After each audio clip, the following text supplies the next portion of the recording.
All right, we should be good. We should be back in the building. Let me double check and see how we looking. Hold on, I gotta check and see if y'all can hear me. That's what we dropped the ones for. Y'all know what to do. Drop a 1 in the chat if you can hear me. Drop a 1 in the chat if you can see me. We are back at it on this Monday. I'm looking all crispy and clean on the screen. Back at it with another episode of the ClassE Morning Show on this YouTube live stream. Welcome to y'all. I'm your host, ClassE of ClassE Beats, or patreon.com/ClassE Beats, by the way. Link is in the description as well as in the pinned comment in the chat. We got a crazy show for you guys, okay? We're going to get into it. We've got a lot of breaking news when it comes to this Donna Adelson trial. I know y'all saw the title. There's a lot going on. We're going to hear from the Foreperson. We're going to hear from Dan Markel's attorney. Yes. Dan Markel's divorce attorney. It's getting crazy out here. But before we get into it, I gotta say what's up to the people, man. Shout out to the gang in the building. We've got my awesome, amazing Amy in here to start the day. Shout out to Amy. We've got J Money in here, the big dog, and Blues in the building. We've got Valencia. Slim Life is in here. Taco Tuesday is in the building a day early. Shout out to Virginia Wiley. Monterese is back at it. We've got Marion here, Trisha. Can y'all give a round of applause for the names being back? I'm so glad the names are back. Jeez, I didn't know who some of y'all were. And it's good to see everyone in here as well. I'll be saying what's up to you guys as we go throughout the show. But before we get into it, I do have one favor to ask you all. Please, please, please make sure that you like the video on your way in. Likes are free. It helps the channel continue to grow, lets the algorithm know you guys are enjoying the show, and it shares the video and the channel out with more people. So if you could, please take a second, like the video, and if you're feeling extra generous, you can share the video as well. Just click the share button. It's got a little arrow next to it, pointing and curved to the right, that says share. You can share it to your group chat. You can share it to Facebook, Instagram, X, wherever you're on social media. And I see so many of y'all do that already. I actually need to go ahead and share it here myself. So thank you. And also thank you to all 700 plus of you that have liked the video so far. Y'all are amazing, man. Absolutely amazing. Let's go ahead and share this over on X, so I'm not a hypocrite. There we go. And then we'll go ahead and get into it. We got a couple more of y'all in the building. Jay Buckmaster's back at it as well. I see Gerald in here. A lot of y'all are in the building. How was everybody's weekend? Hopefully y'all are feeling good. Got to spend some time with your family. Had a lot going on this weekend. And it's not stopping today either. Y'all know we don't miss. We're going to go ahead and get right into our first topic. So again, thank you all for liking the video. Let's check out what's going on here. So I didn't actually put this in the title, but we had to cover this because it's some somewhat breaking news. This has happened in the last 24 hours, courtesy of the Surviving the Survivor YouTube channel. I'm going to leave a link to this video and this interview that they did over there. Absolutely amazing interview. But when it comes to the Donna Adelson trial, a lot of conversation has gone on about Wendi. And is Wendi going to be up next on the chopping block? Is Wendi going to be the next one indicted? Is Wendi going to be the next one on trial? And we haven't heard too much other than the victim impact statements from Dan Markel's side of the family. Well, now we have Dan Markel's divorce attorney, and he's going to give some insight and a peek into what was going on behind the scenes with this divorce between Dan and Wendi, and how Wendi may in the future be implicated in Dan Markel's murder. Check this out. Listen to what the honorable attorney Stephen Webster has to say. Here we go. So I kind of shied away from really taking on any family law cases. And my father-in-law, I worked with my father-in-law, and he was kind enough to let me do his pro bono family law cases when they came in, when the Tallahassee Bar Association sent them to him. He was kind enough to let me do those, which was how I went up against Miss Bailey. But so my friend called me and told me that he had a case that he thought I would kind of be the perfect person for. And I think he knew, me representing a law professor would offer some probably real esteem to my fledgling firm. Mm-hmm. So, I told him, well, Tor, I don't do family law. And he said, you don't have to worry about it. He's a law professor. He'll teach you everything you need to know. I said, well, that's probably a good thing. So I said, well, I'll meet with him. And so I read all of the pleadings. We were going to have coffee on Tennessee Street. And I decided I was not going to take the case.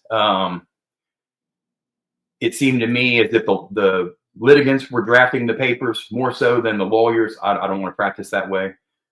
Two, yeah, that's no good. The idea of representing a law professor who was accused of contempt and was pointing the finger back in the other direction was not a prospect that was very appealing to me. You know, I quote my fees on how much I'm going to stress over your case. That's literally how I quote fees.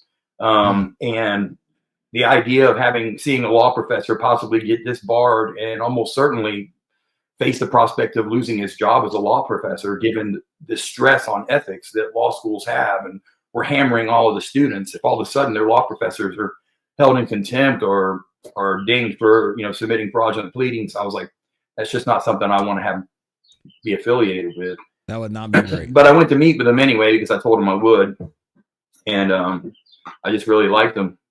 I walked in immediately. He wasn't anything like I thought he was going to be. He was very approachable, down to earth, had a good sense of humor. And we sat there for quite a few hours and probably spent half the time just talking like humans, not about law. And he convinced me that he was on the right side of history and that he was going to be able to establish that Wendi had indeed concealed assets and committed fraud. And then kind of given, for me, what moved me was his main concern was what he believed was the alienation of his children. And when I heard that, and I knew it wasn't about money, that was a big game changer for me too, because and we saw this throughout the trial and throughout the evidence that was shown. Even the back and forth between Donna and Wendi and her attorney. Wendi was concerned about control, and it seemed like Dan was just concerned about being there for his kids and wanting to have as much access to them as possible, which it shouldn't be a crime. Ended up costing him his life, which is sad to see. Going in there just to fight for money with children in the mix and all that, I mean, it's just kind of just unpalatable to me. But if you're fighting because you feel like people on the other side are hurting your children or trying to estrange you from your children, which is what Danny was fighting for. He was fighting for children, not money. And Wendi was the exact opposite. They wanted money, period. I said, you know what? This is a fight I can get behind. And so I decided I was going to work with him. And we had to, it was my strategy that we needed to send requests for admissions to Wendi. He had absolute dead bang proof that she had committed fraud in her financial disclosures. And I was like, look, we're going to give her a chance to either come clean. Well, I'm going to ask her to admit you committed fraud.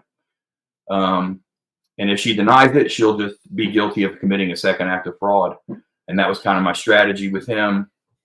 But I told him, I said, look, committing fraud, man, if I file this, even if she zigs or zags, it doesn't really matter at that point.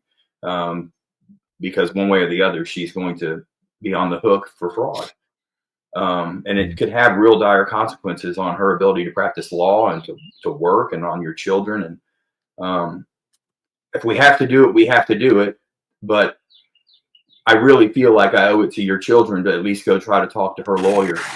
If we can't figure out some way to resolve this short of full on, conflagration. And so Dan's attorney felt like Wendi wasn't being truly honest in some of her financial disclosure. So that's where this situation came up. Then Dan started working with his attorney. They were trying to figure out what they were going to do.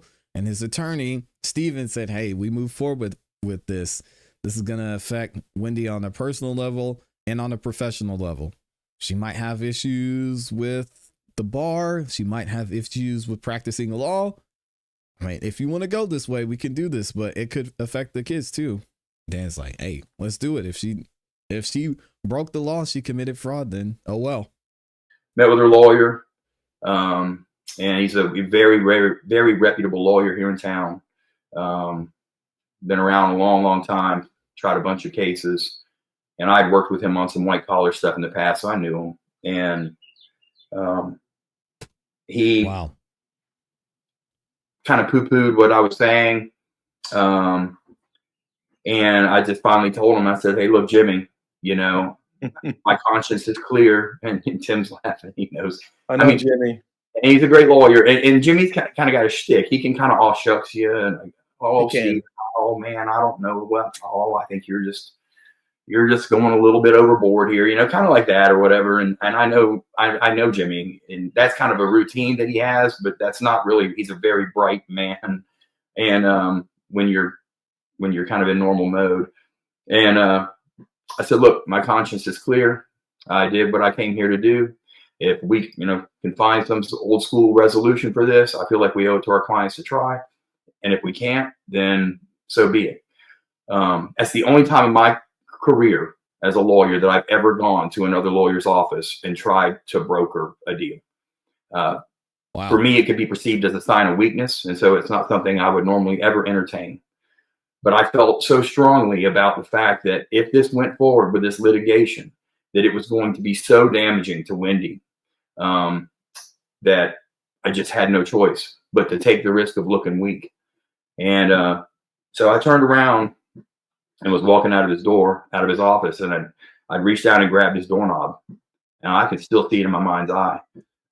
And he said, Stephen, I know what you're trying to do. And it was like, for the first time, he wasn't all shucks at me. He said, Stephen, I know what you're trying to do, and I appreciate it. And I turned around, looked back at him, and I said, well, Jimmy, if I feel like I owe it to your client to at least give her this chance to see if we can't find common ground. I said, but if I haven't heard from her or you on July 18th, I'm going to file something. And when I file it, I feel like there's going to be no going back. And he said, I understand. Damn. And I never heard back from them. And that was on June 24th. And July 18th was a Friday. And so I told Danny, that was our deadline, and told Jimmy that was when I was going to file it. I didn't tell him what I was going to file, but I just told him. And Thursday night, my wife and I and our kids, we were traveling to a baseball tournament in South Haven, Mississippi, up by Memphis. And so I drafted the request for admissions on Thursday, kind of went over them with Dan Thursday night. And the plan was we were going to talk the next morning to finalize them for filing. And I had told Dan that I was convinced that he was still seeing Wendi intermittently. And I told him, I said, that's got to stop. If I find out you're hanging around her, I'm going to be out. I'm going to get off this case, because I had genuine concerns. Dang, Dan was that she might accuse him of like hitting her, kicking her, slapping her, try to get an injunction against him, and then use that as the tactical advantage to try to leverage her move with the children back down to Miami. Mm-hmm. And I know the lawyers here know that they've seen those family law cases that trickle over into criminal court. And so Friday morning, he called me. I was in the central time zone. We had stopped in Hoover, Alabama. And it was 8 a.m. my time. My children were jumping on the beds. I was like, I can't do this right now, Dan. I'll call you back. Let me get the children fed and get on the road, and I'll call you back at 11 my time. Dang. And as we were driving down the highway, and I was just about to call him, my wife decided that she needed to make a stop at a mall. And so I imagine that. Totally random. So I Googled, and I found there was a nice mall about 15 minutes away. And I said, well, actually, that's perfect, because you can take the kids inside, and I'll get on the phone with Dan and stay in the truck, and I'll have privacy, and we'll go over these and get them filed, because they were ready pretty much to be filed. And, wow, it kind of going back to the duty to keep your client informed, I wanted to make sure he had a chance to look at them, and he was satisfied. So I called him, I believe it was at, it would have been a 12:18 Tallahassee time, Eastern. So I guess he had probably been shot about, 25 minutes prior, and maybe 30. He didn't answer, which I thought was really weird, because Dan would always answer my calls. We talked a lot, and even if he was with the children, he would still answer my call. He would say, I'm with the boys, I'll call you back, and hang up. So I thought it was weird, and I hadn't heard from him, and it was probably 3:30 or so Tallahassee time, or 2:33. And I was starting to actually get frustrated, because I was starting to think that he was getting cold feet about filing. And I'd already told the lawyer it was going to happen. So I was starting to get a little bit frustrated with Dan, thinking that probably Wendi had called him and kind of beguiled him or whatever, or cajoled him or whatever, manipulated him. Yeah, she learned from the best. My phone rang, and it was a police officer here in town that I've worked with in the past. I know. And it's not unusual for some of my former clients just to call me on random things. And so I answered and I said, hey, you know, what's going on? And she said, how do you know Dan Markel? And I said, what? And she said, how do you know Dan Markel? And I was like, what in the world is happening right now? And then it dawned on me that she was in violent crimes. And so I concluded that Wendi had accused Dan of battery or something like that. And that's where my mind went. So I went into lawyer mode. And I said, he's my client. I'm going to talk to him right now. And she said, you can't. And I said, I can. Which isn't necessarily 100% true. But I said, yes, I can. I represent him right now. I have an active case, active representation. I want to talk to my client right now. And that part was true, but it was a different case. So she doesn't necessarily have to. I don't represent him on that one. Anyway, she responded and she said, you can't because something really bad has happened. And dang. I know it sounds crazy, but at that very moment, I knew they had murdered him. I knew they killed him. And I never once had that crossed my mind before.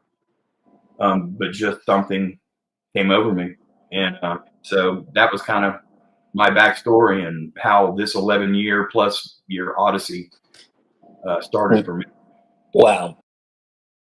Wow, that is amazing, man. Shout out to this attorney. This is going to be interesting moving forward. Think about this. All that was happening behind the scenes, right? This attorney, Steven Weber, he knew and he let the other side know that some things were going to be happening, things were going to be in place. The morning that they were going to file some pretty serious charges against Wendi, Dan ends up gone. What do y'all think about this? Do you think this is something that could be used in evidence against Wendi if she ends up being indicted or as a part of the indictment?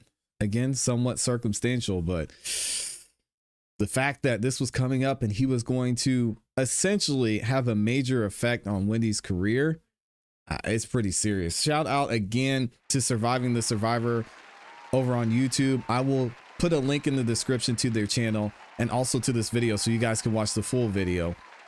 Let me know what you think. Wow. I mean, this man was just fighting to be a good father and it ended up this way, all out of control, which is crazy. Excellent interview. And again, I'll leave the link for y'all on that one. Thank you again to all 1,500 of y'all that are in the building. Oh my goodness. And nearly 800 of you have liked the video. Guys, I beg for likes here. So please, please, please, I'm begging you, like the video. It's free. It takes less than a second. It really does help the channel out a lot. And I also want to read a couple super chats too. Actually, all the super chats aren't showing up for some reason, I don't think. Shout out to Mr. C with the 5 bomb. Just showing some love. Thank you, Mr. C, for the support. I appreciate it. Thank you for the super sticker. We also had In Blue over on PayPal. Boy. Sent the 8 bomb and said, happy Monday. Thank you, In Blue. Always appreciate you supporting over on PayPal too. And then my awesome, amazing Amy gifted 5 memberships. If you got a membership from Amy, do the right thing. Make sure you say thank you. Not only say thank you, but you'll now see your name highlighted in that beautiful green in the chat. You'll get a chance to check out the members only content we have here on the channel, and you get instant access to all the videos that we drop on the channel as well. So shout out to all the members. There's a lot of green in the chat and I love it, man. Y'all are showing up and showing out for real. Thank you, thank you, thank you, thank you.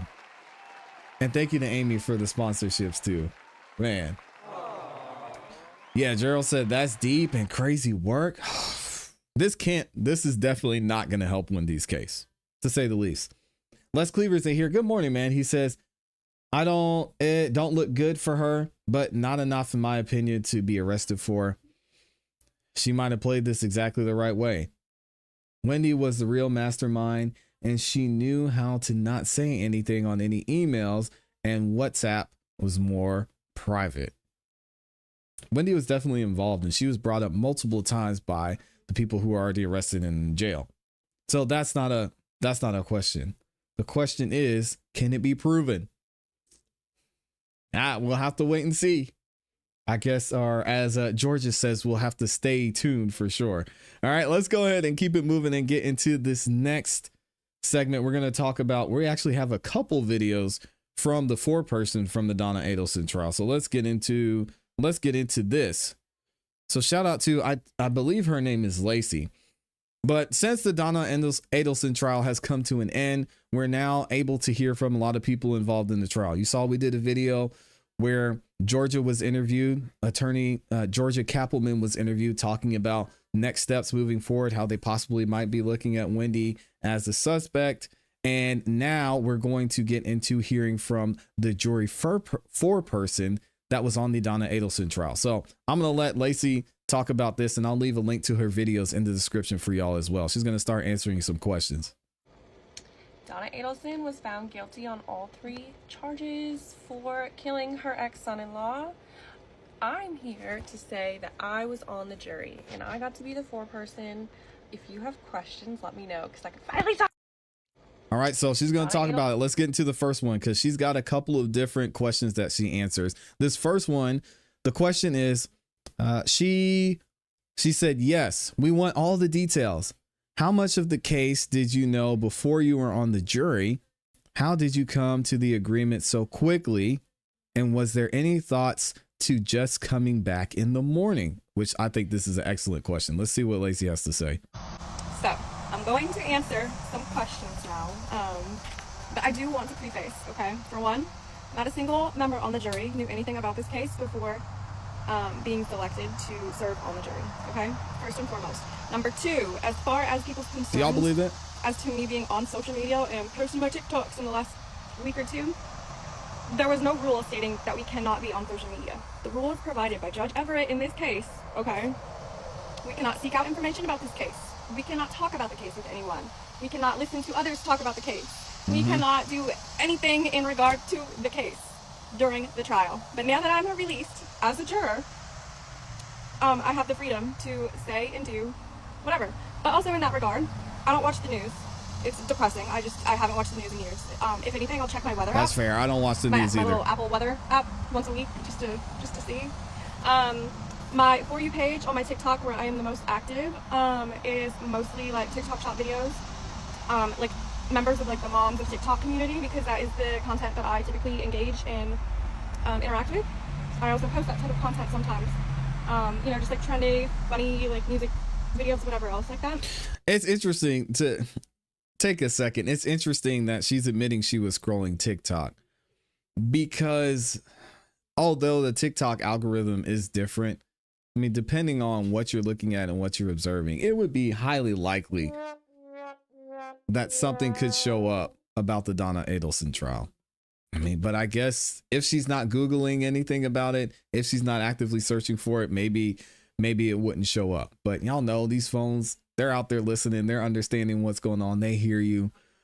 I would be interested to see if there's a way they could see her history and what she was actually scrolling through. But we made it through the trial. It doesn't matter at this point. Basically like stupid humor and then mom stuff. That's what because there'll be moms out there making true crime content. So I'm not breaking any rules. Along with that, I have time before court during our 1 hour, at least minimum, lunch break during the days of the trial, and then after court to do as I will in regard to all of that. So no rules were broken. No rules are being broken now. I appreciate all of your guys' concern. I'm also going to prove that I was on the jury, because there's some of you who just doubt it. Here is my appreciation letter from Mr. Stephen Everett, the judge on this case, thanking me for my service. Shout out to Judge Everett. That, my document stating I served in the jury every single day of the trial. She got the receipts. I like it. Oh, this lovely thing called public record. Just an FYI. Now with that, I will get into some of these questions, okay? I am excited. I learned so much, and you know, like about the case, but also about the law. And like, that excites me. That I thought it was a cool experience, a crazy first time jury experience. So yeah. Anyway, if you get a chance to serve on the jury, I was do the it. foreperson, and I If you can. was. Because when we got back to deliberate, once the bailiffs were out of the room and we could, talk about whatever, I asked everyone if anyone wanted to be the foreperson, and everyone was kind of like, I was like, okay, can I do it? Like, can I please? Also, because I wanted to stay on point with what we were supposed to do. You know what I mean? Like, I didn't want someone else to have the opportunity to be foreperson and then just take us a million different directions. Good for her. And I know how my brain works, so I was just, like, very sequential and purposeful with my questions and discussions and what we talked about, whatever. Sounds like she took it seriously. So overall, it took us about just over 3 hours to deliberate and reach our final verdict, right? But within the first hour and a half, I want to say, everyone was agreeing that she is guilty. Wow. Everyone is unanimous within the first hour and a half. But Dang. as the foreperson, you need to be looking for, the different body language, people's facial expressions, all of that, just who may be unsure of something. And we had that. We had 2 people who said they thought she was guilty. They're like, but I'm kind of confused on this one thing, this like 0.2 on count 2 of her charge, right? So with that, I was like, okay, absolutely not. We are not unanimous right now, so we're gonna go over things. And we went over things point by point, okay? We started count 1. Count 1 was the charge for first-degree murder, and it had several different points that we needed to, address. We went over definitions, we went over principle and how that would apply. That's awesome, man, all of that the they did different all things. that. We listed out, we had a whiteboard in there, and most of us are visual people, and so we used the whiteboard to go over each point, list out everything that like people just said that like applied and whatever. Those people who seemed a little unsure at first, they ultimately, what was needed, they needed the visual. But we went over everything several times because this is a big decision and this is serious, and we all took our duty very seriously. Like, this isn't just fun and games and like, although it is a very cool experience to talk about now and it's exciting, it is someone's life, and it is the law. And we all took it very serious, so I need people to understand that. Hey, shout out to her, man. To have this ability to be able to just map it out and not have the attitude of just sitting back there like, she's guilty, man. Let's just go ahead and lock her up. Man, we ain't doing all that. That's why it's so important to have a foreperson like this. Someone who wants to have the conversation, someone who's willing to make sure everyone is on the same page, because again, you have a process, you have a charge, and it sounds like she took it very, very seriously. Respect to her, man. This is crazy. We went over everything, talked about everything over and over. And about the 3 hour mark, once we were like, moving and grooving, we voted several different times in several different ways. I first had everyone, we went like by each count, right? So I had everyone go one at a time in order of our juror numbers. So 1 through 12. And I was like, okay, so for count 1, count 1 in general, is she guilty or not guilty? And I had everyone go one at a time. We all agreed guilty. Wow. After that, we did like an all at once vote, and I was like, okay, so for count 1, raise your hand if you think she's guilty. We all raised our hands, but it's still impressive for sure.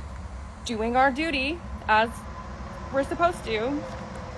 Went over it again, and so you know, people were still talking, just like, you know, they're sharing their thoughts with each other about the case and whatever. I was passing out 12 pieces of paper for everyone to write their final verdict down.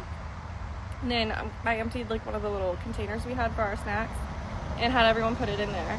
And I did this because I wanted people to, and I said this too, if anyone who's on the jury with me sees this, they know that I did this. I told people, I want you to be 100,000, 50 billion% sure of your verdict. So I want people to write down what they honestly feel and think based on the evidence and the law provided. And without feeling pressured to go along with what everyone else is saying. You know, this is how we can be sure that everyone's on the same page. So write down your final verdicts. We'll go over it. All 12 pieces of paper said guilty. And before I filled out the final verdict form that we had to fill out, we did one more vote. And I went around and everyone needed to tell me out loud and to each other that they found her guilty on all 3 accounts. And that's what we did.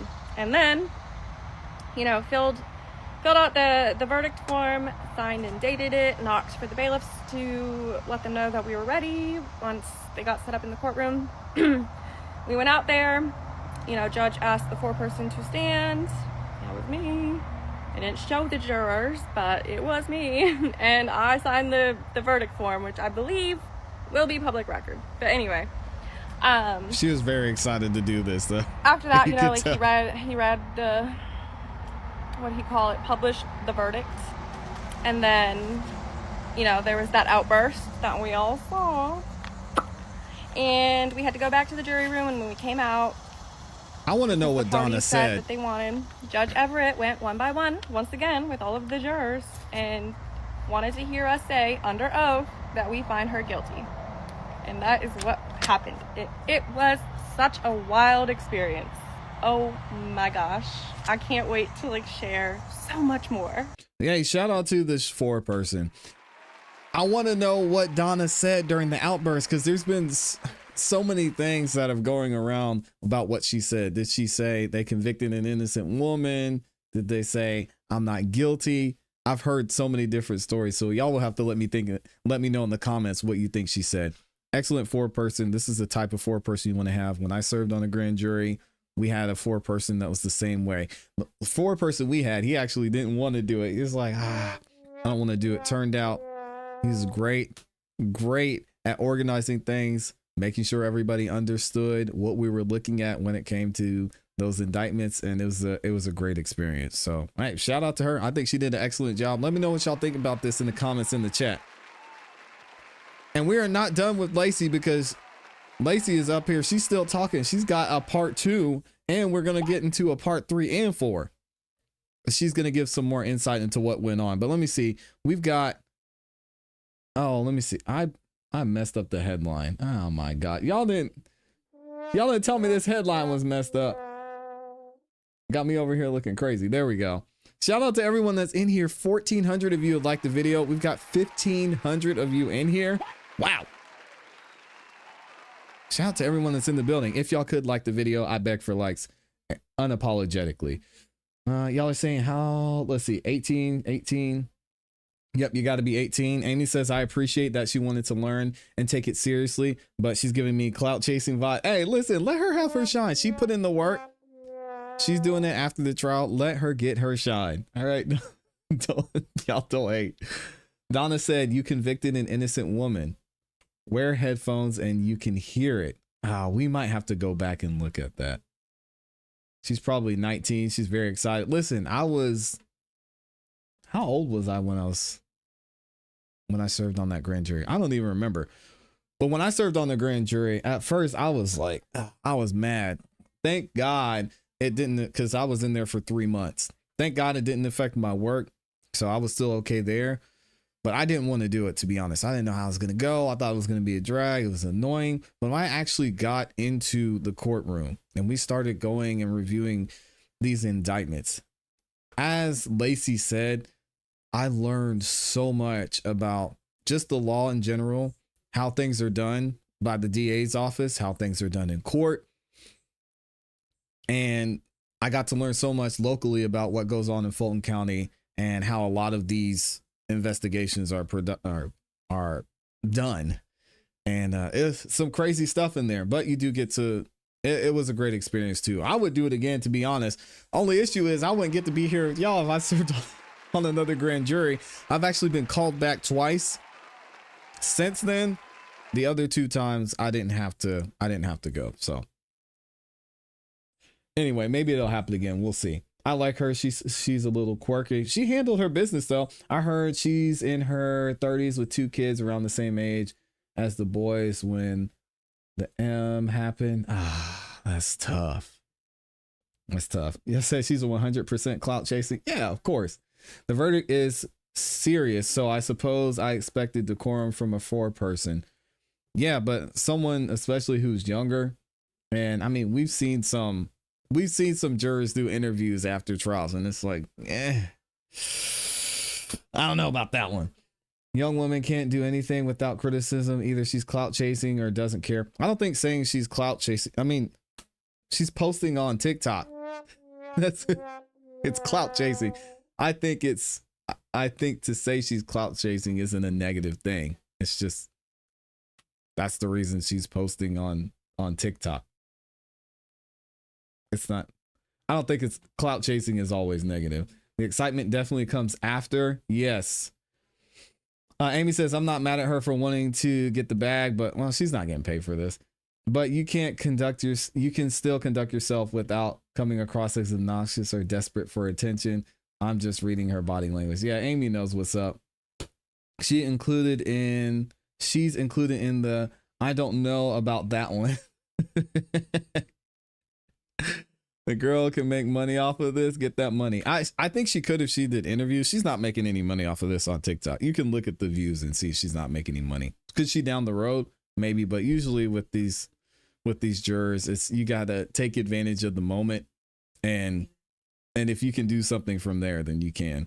Anyway, with that being said, let's get back into what Lacey, the foreperson on the Donna Adelson trial, had to say about Wendi. Now, this is going to be really interesting because I know as we went throughout this trial, and even as we were getting up to deliberations and as we were getting ready to read the verdict, everyone was talking about Wendi. We were talking about Wendi.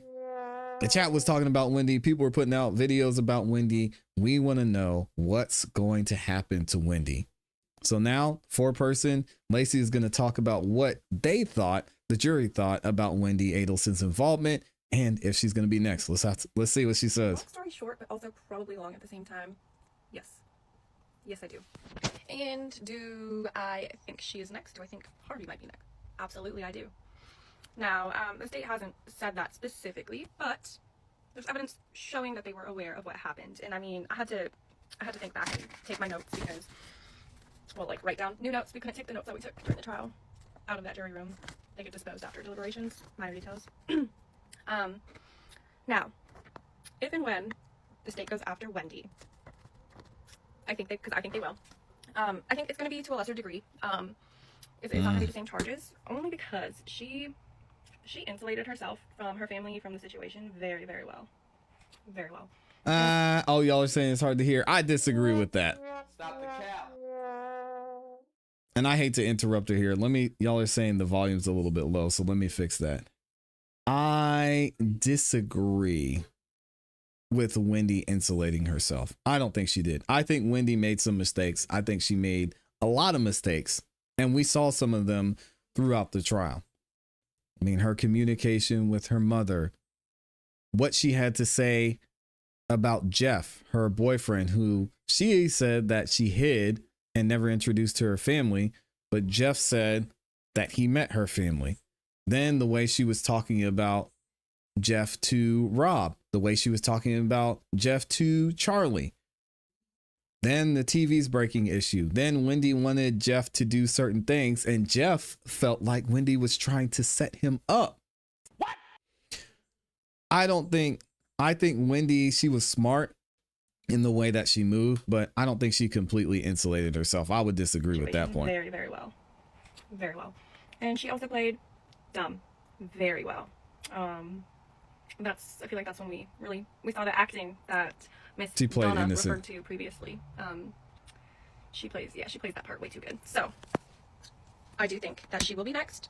I just don't know what extent. I don't know what she will be indicted on, but she was 100% involved. 100%. Because how would they know Dan's routine, right? Obviously they were given his address, whatever, but the killers, the hitmen, they would have needed some sort of insight as to where they can find him, like what he would be doing, all of that, right? It's crazy. Also, her whole testimony in her mom's trial, I don't remember. I don't remember 500 sips of water. That has guilt written all over it. Anyone who knows anything about like interpersonal communication or body language. Oh, here we go with the body language. Guilt. Okay. I honestly, I don't I know agree. to be honest with you, but it's whatever. Neither here nor there right now. As far as did we discuss that in the jury room during deliberations? Not necessarily. We just described we discussed things about her relating to her testimony and just like things in regard to the case because we had to stay on point.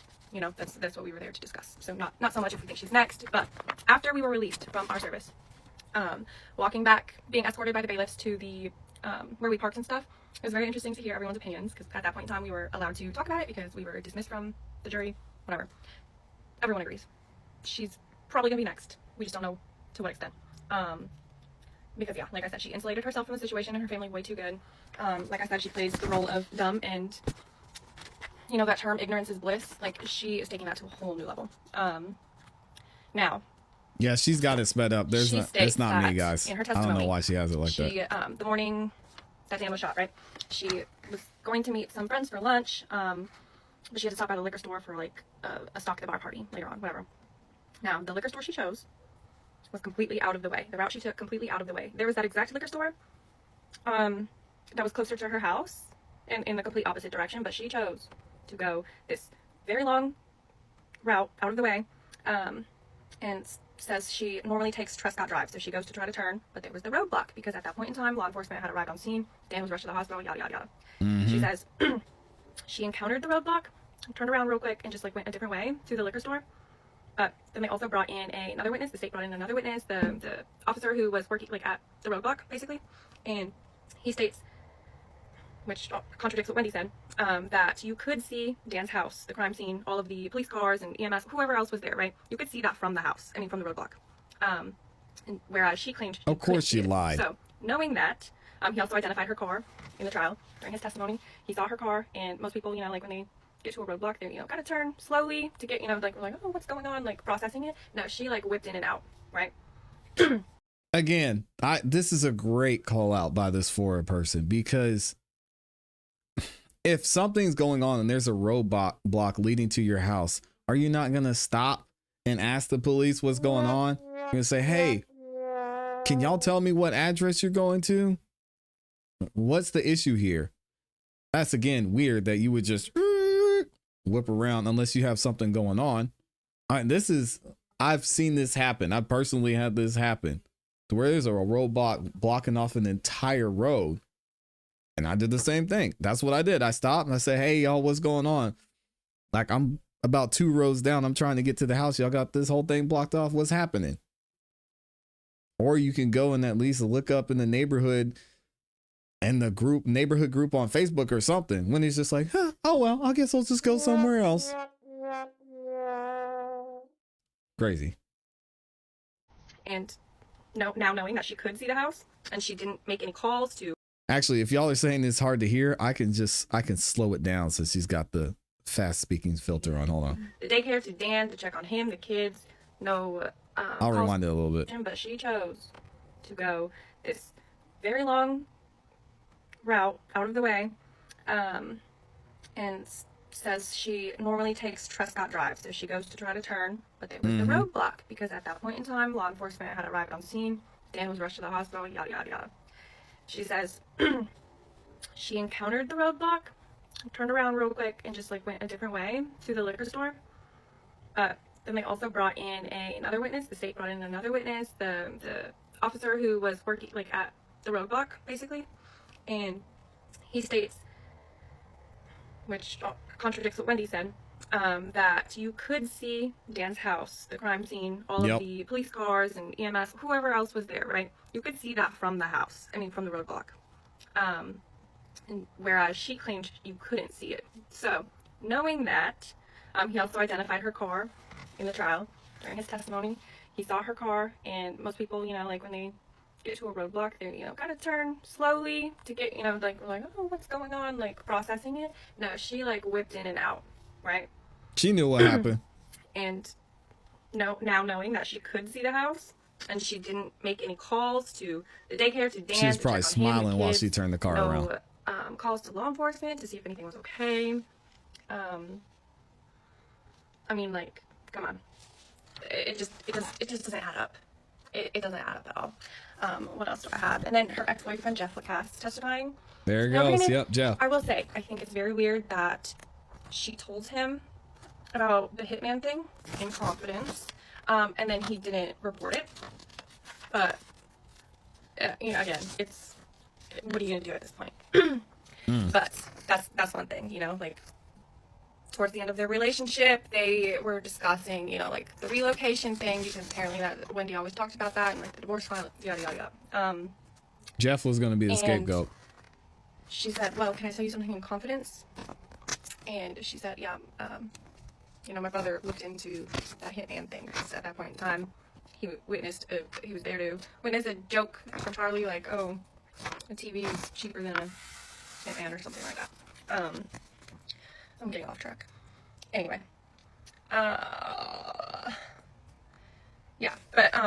Anyway, his testimony, like, basically the last time that they got together, July 11th, 2014, they met up somewhere. I think it was hot yoga. And they went to hot yoga? What? Basically, he, at that point in time, knew the relationship was over. So he, like, literally, like, backed off as they were leaving, whatever. Didn't say anything. But then Wendi turns around and asks him very weird and specific questions about his travel plans in the coming days. And, with that, the first time the hitman had come to ClassE, they rented a car, a Nissan, that looked just like Jeff's car at that time. And that point in time, too, she was asking specific questions about his travel. So, it's just a little weird. I think she was trying to set him up. And then all the details that they had, she had to have provided it. Obviously. And then, let's see what else. Calling her kids by her last name before Dan was ever shot. And then legally changing their last name and the older one's middle name. I don't think that's a big deal, to be honest. And that's most definitely not evidence. She was obviously bitter. She hated Dan. Donna hated Dan. Everybody hated Dan except Rob. Rob was just like, can I go back to New York? So I don't think her changing the name. Yeah, was it spiteful? But it's not really evidence to me. And someone says, if they're going to arrest Wendi, it won't be based off of this. I agree. It's too much reasonable doubt. If they have more texts they have not shown that are damning, then they will use that. And that's exactly what I've been saying. Wendi really did a good job covering her tracks. There are a few things that are hard, cold evidence that could be used. But with Jeff feeling like she was setting him up, okay, maybe he felt that way, but she didn't set him up.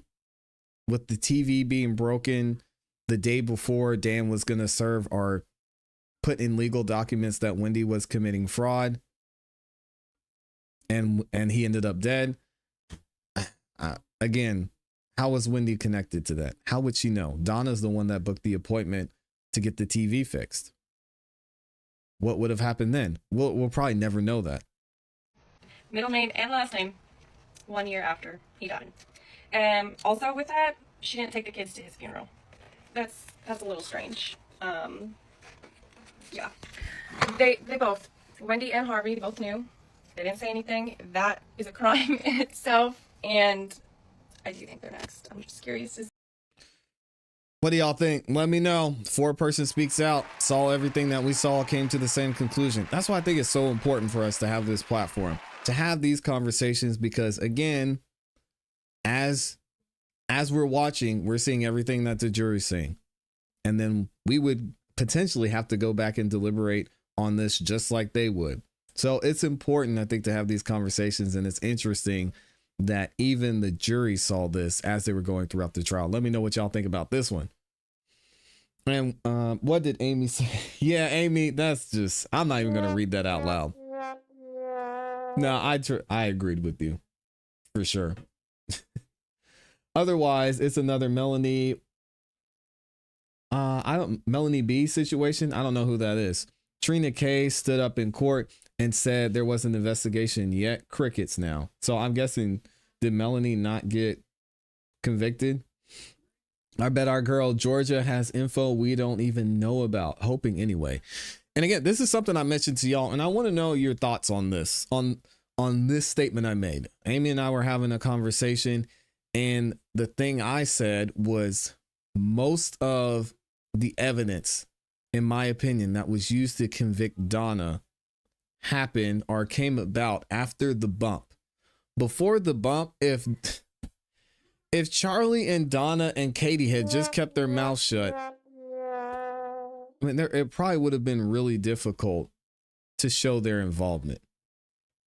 But the bump happened, and then all these conversations kept happening, right? They had the conversations about the TV. They had the conversations about paying the person off. Then Katie had a conversation with Charlie, and so on and so forth. So as clean as Wendi is appearing to be in all of this, there would have to be something at a bump level like that they would have against Wendi. And I can imagine that Wendi would be this cool, calm, and collected coming up to the stand and be like, oh yeah, I have immunity. Oh, I'll testify. And they have something like that on her.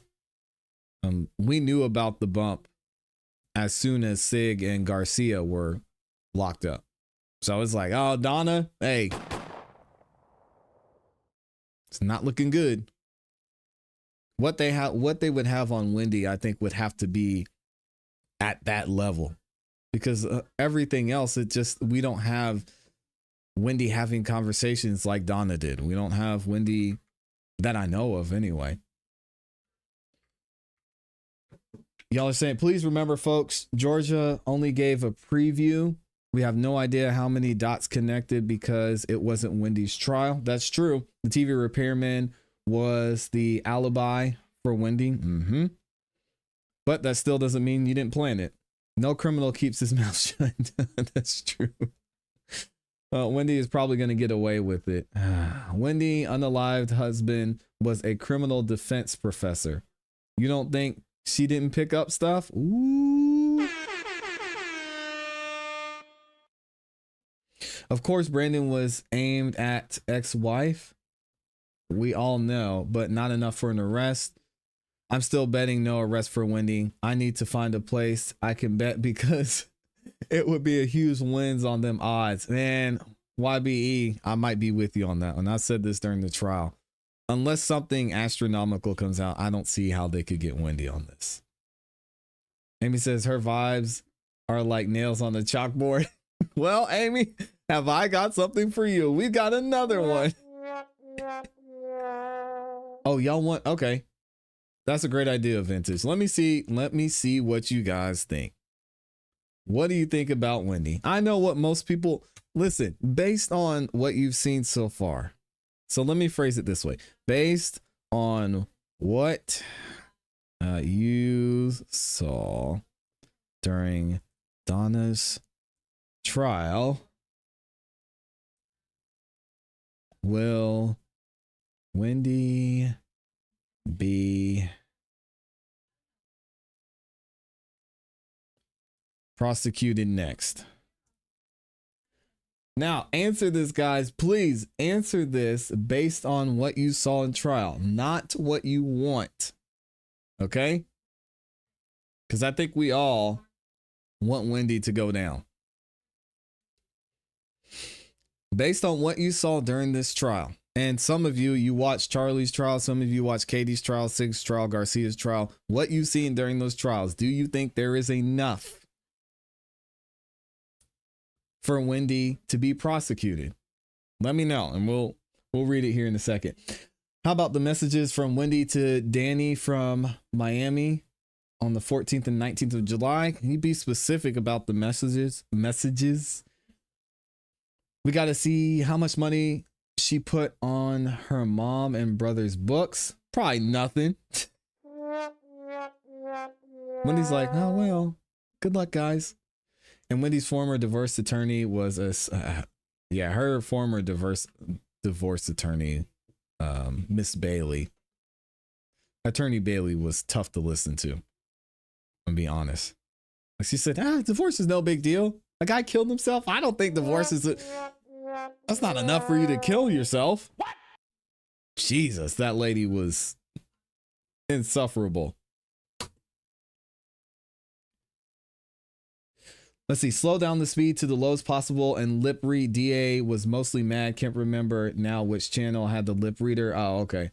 Besides me, I don't want to get her arrested because I will win some. Hey, if you can bet on that, I'll put a bet. I'll bet on it somewhere. We're talking about an extremely enmeshed family. Wendi knew and was complicit. The only one I think needs to be kept out of this is Rob. Rob had nothing to do with this. Harvey, what do y'all think about Harvey? Oh, poor Harvey. They're gonna let Donna and Harvey have the same cell, or y'all think they're gonna leave Harvey alone? Or you think Harvey's gonna go ahead and head out to Vietnam? Dang. I hope there is enough evidence to bring an indictment and a conviction. I'm so curious how much more evidence the prosecution has on Wendi that we haven't heard, if any at all. I bet they are building their case. I'm sure they have a lot more on her than we know. Well, we'll just have to wait and see. Let's get this third and final one. Actually, let me update this. So this is there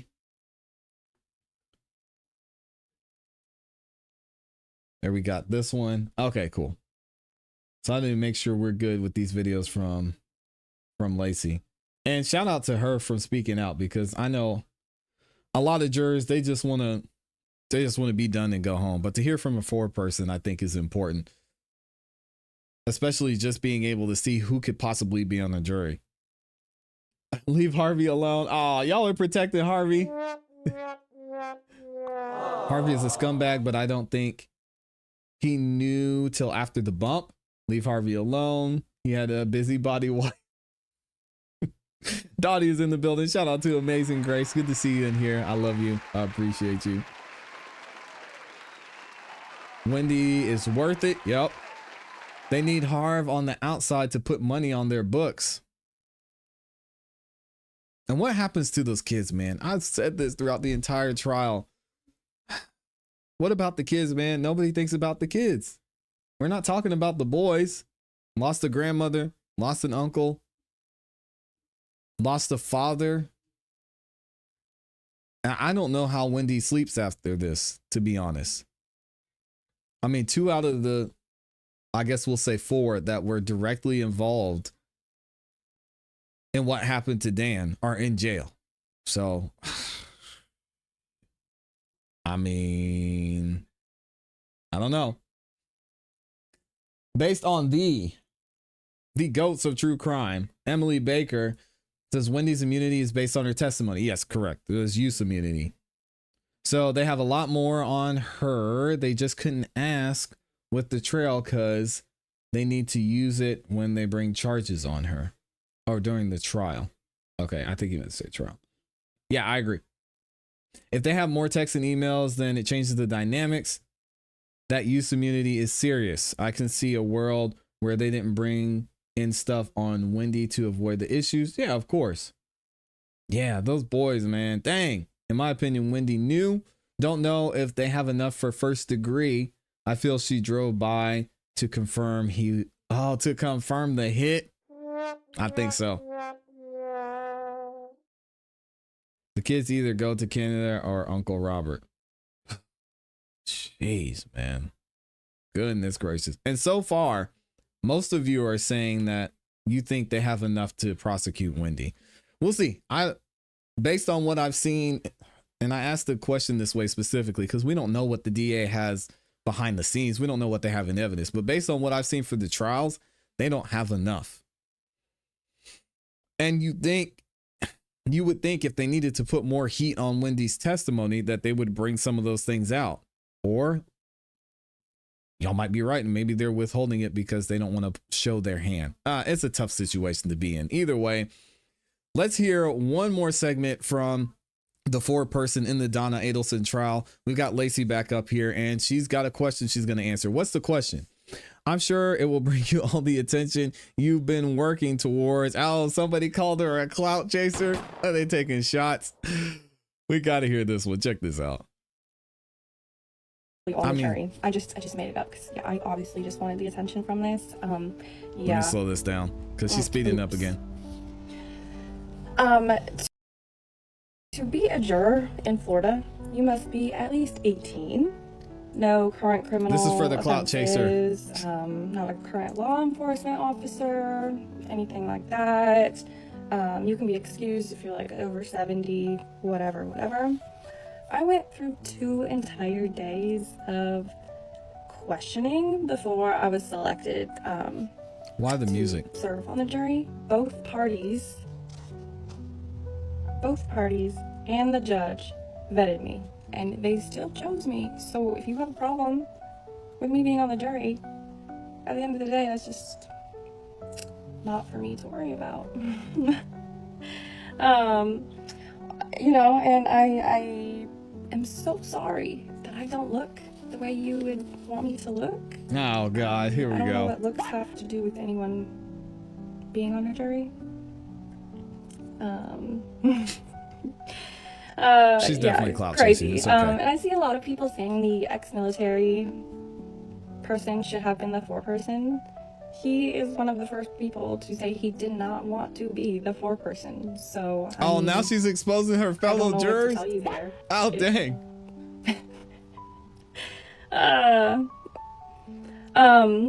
And a lot of people are saying that I'm the reason an appeal is going to happen, which is just crazy because if you actually watched and really listened to anything I said, it's just no words. I disagree with that. Anything she says, she hasn't said anything that would lead to an appeal. So I don't know who's saying that. That's the comments are turned off on this video. Listen, guys, I say that, ask Amy. I say this probably 5 times a day. This content creation game isn't for everybody. You're gonna be turning off comments. You're not cut out for this. So just go make your fun dancing TikToks with your kids and stay out of the limelight, because not everybody can handle this. I say this from experience. No words. Yeah, I've said absolutely nothing that could Blogging ain't easy. hurt the verdict that we came up with, okay? Like, I'm not... I agree. Whatever. I agree with that. And God forbid I be on TikTok. Oh my gosh. Somebody arrest me. Oh. I'm surprised she hasn't done a paid interview. I'm sure she will. Again, I'm so sorry. I'm just so sorry that I mispronounced a couple words. I mean, do you know what it's like to have your brain working faster than your mouth sometimes? Like, there's just a lot going on. That was a very intense 2 weeks. But, a secondhand, I guess, no, you probably don't know what that's like because you're not using your brain. So, I apologize. And, with that, like, I don't know why a lot of you are even just running to the comments and saying that I am just so excited that we gave a guilty verdict. If you actually listen to what I was saying, that's not the exciting part for me. This is my first jury experience. I thought it was very exciting to do my part as a citizen and be selected after that very intense questioning for 2 whole days. I learned so much, and I like to learn, and that's exciting to me. If that's not exciting to you, that's okay. It's okay. Man, listen, if I took every critical comment that was made towards me and made a video about it every time, this YouTube, y'all would not be able to keep up with the videos on this channel. I'll be dropping 10, 11, 30, 50, 11 videos a day. Oh my God. Okay. You don't have to watch my videos. If you didn't know that, you don't have to. The music is killing me. Also, if you can't understand that I clearly have like a sarcastic sense of humor, that is also okay, but it's really not my problem to appeal to you and make you happy. I'm not going to make everyone happy and please everyone that I come across in life, and that's okay. That's not my goal. Again, you're not required to watch my videos. That's true. It's like funeral music. Let's get into it. I got a lot of questions about the snacks from Costco from Judge Everett. They were okay. I mean, having to shout out to feed Judge myself, Everett feeding the people. I'm just like the snacks that we got were kind of like, you know, it was very sweet though. Like he didn't have to get us anything, so the fact that we had snacks was great. I know we had like fruit snacks. There was like those little cracker sandwich things, peanut butter and the cheese ones. So Nutri-Grain bars, chips, some chocolates. Lots of coffee. And the only time we were provided lunch was the last day. So before, because even though we weren't deliberating just yet, we weren't able to leave the jury room for lunch. So they ordered us some Marco's pizza, which I love. I love Marco's. Shout out to Judge Stanley. Possibly ordering Hungry Howie's, and we don't care. Get to the Donna Adelson stuff. Lacey thing. And I don't know why people are so adamant that we were fed dinner and that took up most of our dinner. Probably the bailiffs came in probably 30 minutes before we reached our final verdict, asking if we would want dinner, but also explaining that it would take probably an hour to get there. And we were just like, no, like that's okay. You don't need to waste money to feed us when it's not going to be necessary. So, yeah, whatever. And yes, you think Harvey and Donna were talking about? He's great. Like he actually TikTok. really cares about his jurors, and he's they probably don't even know what TikTok is. Well poised and does a great job at keeping his courtroom in order. So I really appreciate that about him. And then there's a lot of questions asking if I or the other jurors stayed for impact statements. No, we weren't allowed to. Once judge dismissed us from our duty, bailiffs had to escort us to our vehicles for us to leave. So yeah, we didn't get to see them. Along with that, I also have not looked up like the other trials or anything else about the case, just because, like I said, it's been a very long 2 weeks. There's just a lot in my head trying to like mentally recoup from that, so my brain needs a break. I haven't. I also have a lot of people asking if my mind was made up before we deliberated. That's a good question. No, I stayed neutral through the end of the trial, just like we're supposed to. Everyone's presumed innocent until proven guilty. I kept my mind open and I took notes on everything, from when both the prosecutor and the defense were arguing their points. I took notes on everything. And what did we think of the attorneys? I mean, I can only speak for myself. I'm not going to speak for the other jurors. That's up to them. I thought the prosecution appeared a lot more organized and well prepared, but also that's their job. The defense, on the other hand, I of course found them to be a little unorganized, but in their position, they technically didn't have to argue anything. That's the burden of proof was on the state and not the defense. So true. They could have quite literally said nothing and they wouldn't have been in the wrong. So it is what it is. Well, you need to if your client's a lot facing of people seemed really focused on my age, which is very strange to me. We had a super balanced jury, like a big age range. I was not the youngest one on the jury. And once again, if we're looking at the jury requirements in the state of Florida, you only have to be 18 at minimum. So I mean, like, if you don't like that rule, whatever. And then got a lot of questions about crime scene photos. Yes, we did see them on the first day of trial and then also the last in some closing arguments.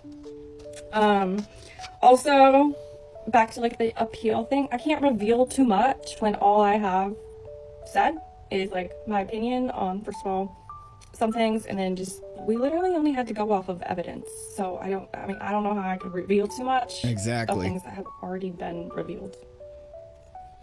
And that's the interesting thing. I have people, speaking of people in the comments, I have people in the comments saying, research the case more. You should know more about the case. How do you not know who Rob is? Rob testified before. You don't know who Charlie is? Yeah, that's her son. How have you never even watched this? Well, because we watch the content as someone who would be on the jury. And I'm not going to go if I'm about to be on the jury. Hey, let me research and find out what's going on with this case. No, because then you're not going to be on the jury. So for those of you who are new here, welcome to the channel. We review content in these trials as if we're on the jury. So you don't need a law degree to do it. You don't need to have 20 plus years of experience reviewing cases. No, we look at it as Lacey was here too. She just went in there and said, okay, guys, what are they being charged with? Yeah, show me the evidence. All right, I'll go back into the deliberation room with the other 11 jurors and we'll figure this out. That's the system. Until that changes, you know, hey, get out my comments. Jeez. We had the definition of the laws spoken to us, and then we also had a copy of them to take back to the jury room. So like when we went over everything multiple times, yeah, we went over how the evidence applies to those laws multiple times. It's not hard to have common sense. It's not Whatever. not hard. I just, I came to share my insight, but there's a lot of people who took it the wrong way, and that's okay. So although this has been fun, I think this is going to be all for me because it's just whatever. I hope you all have a lovely weekend, and I hope some of you act like better human beings than you have, especially to those strangers on the internet. Yeah, now wishful thinking. Lacey, get off the internet. This is not, go make dancing TikToks. You can't, that's not how this works. Sorry. Another question and the last one, and then I'll put you guys out of your misery. There's also biggest cringe moment for me was when the attorney for Donna joked that the court reporter was going to shoot her. This is a person asking a question. Y'all remember we talked about this? I was shocked that she said that. It says, for going too fast. Please tell me you guys heard that. This is an excellent question. I want to hear what she has to say about this. I do have to chime in on this one. I did hear that. I thought it was extremely tasteless. When we were finally able to deliberate, I brought that up, and I think about 50% of us caught that joke that she made, and 50% of us Nasty. did not hear it when it happened. But considering she was the defense attorney on a murder trial for someone who was shot, if she makes that joke, That was bad. it didn't look good. That's all I'm going to say about that. I agree. Yeah, shout out to Lacey. They did a great job. They made the right decision. If you disagree, you don't think they made the right decision, let us know why in the comments in the chat. Oh boy. I'll be interested to see what happens moving forward. And if we hear more from this foreperson or any of the other jurors, let me know what y'all think. This is this is rough, man. Shout out to Amy with the super sticker. She said it's cake time. Oh man, let me have some of that. Shout out to Amy for the super sticker with the cake. The cakey is cake in the business. Thank you so much. I appreciate the love. Thank you to all 1,800 of you that have liked the video. I know y'all were sick of listening to Lacey. I get it. I get it. You missed that comment? Yeah, we heard it from the defense attorney. I was like, man, how do you say that on a murder trial? And it was a murder with a gun. Don't shoot me. Jeez. I think like 1 in 200 people in Atlanta were called for a YSL.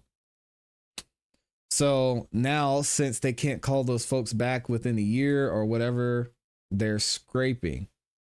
Everyone out here getting summoned still. Ooh, that's a good point. I'm honestly, they know my name in the DA's office. I'm gonna be honest. I'm shocked that in the past 12 months, I've got a jury summons. It's like Fanny knows my name. Come on, man. Look, there's several people. Miss Love knows my name. I've worked with Miss Love before. Y'all know who I am. Why are y'all summoning me out here for Atlanta cases? I can't go down to Fulton County and sit on the jury right now and be like, oh, sure. I'll just let go of everything I know about what's going on in that DA's office. No problem. I got to sit there and I got to look at Judge Glanville again and say, hey, Judge Glanville, how you doing? But we're cool, right? No, I can't. Can't do it. Yeah, we know too much over here. We talked about it too much. All right, y'all. Thanks again for the support. I know this was a quick live stream, but we will be dropping some clips later on this afternoon. So if you haven't yet subscribed, hit the notification bell so you don't miss any time that we go live or drop those clips this afternoon. Thank you to everyone that supported Mr. C, Amy, as always. Oh, we had In Blue over on the PayPal as well. PayPal, boy. Thank y'all. We're going to be back here tomorrow morning, so make sure y'all don't miss out on the show. Even though the Donna Adelson trial is over, we're going to have some more updates on what's going on in the legal world. We got some crazy things going on in the YNW case. We're going to be talking about that. We got some YSL updates. I know y'all have seen what's going on with Young Thug out here. What? So make sure you tap in. Thank you again for all nearly 2,000 of you that liked the video. Hope y'all have a great rest of your afternoon. As always, you know what to do. Keep growing, keep pushing, keep it classy. We gone. Peace. Crazy.